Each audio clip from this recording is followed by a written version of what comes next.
Oui, ça, dans mon parcours, la façon que c'est arrivé. Mais ce qui a aussi fait que je me suis vraiment présentée ou j'ai osé me mettre en scène, c'est que j'ai commencé à organiser mes propres spectacles.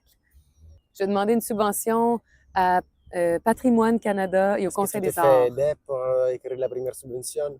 Oui, la première subvention, c'était avec Jeunes volontaires. Ça, il fallait que j'aille en bas de 30 ans, je pense que, ou 35, je me souviens plus c'est quoi le chiffre, mais 25. Jeunes volontaires, c'était ou c'est, je sais même pas si ça existe encore, mais c'est un superbe programme pour des jeunes artistes émergents, mais ça commence à faire longtemps, c'était en 2015.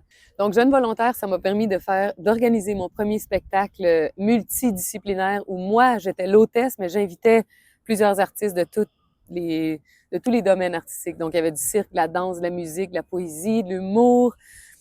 Et je les amenais sur scène pour qu'on fasse un gros spectacle ensemble et moi, j'étais l'hôtesse.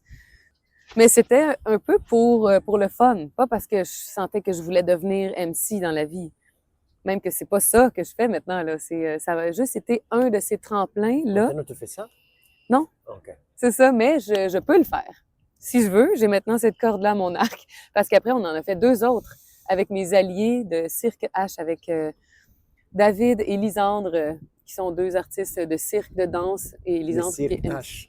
Cirque Ça. H. H. C'est On humain. avait créé ça, ouais. Non, Cirque H. Et on a fait ça pour organiser TIS. TIS Cabaret, qui était un projet aussi, un peu comme mon premier cabaret planétaire, je l'avais appelé.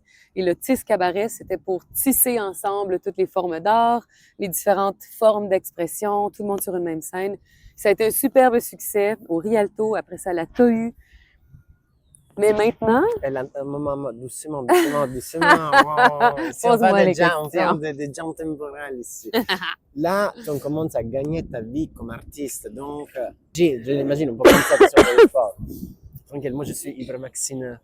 J'ai pris la Covid seulement 25 fois cette année. C'est immunité Oui, naturelle. oui, oui. Gypsy Cumbia Orchestra. Gypsy Cumbia Orchestra, désolé pour moi, pardon. Ça va? Gypsy Orchestra est là. Non. Donc, Gypsy Cumbia Orchestra, horticultrice, ça existe toujours. En même temps. En même temps. Sauf quelques fois où est-ce que les spectacles ont été très tard dans la nuit et le lendemain, il fallait que je me lève à 6 heures pour aller travailler dans un jardin. Là, ça fitait moins. C'était moins une synergie de métier. Oui, les gars. Oui, en fait, c'est vrai que c'était une très belle synergie de travailler en horticulture et d'avoir la musique toujours dans tous mes autres... La musique, c'est toujours là. Je suis maintenant aussi facilitatrice de retraite de créativité. Cool. Ça, c'est un autre type de métier, de job, Oui, mais c'est je trouve que fatigant. ça fit extrêmement bien.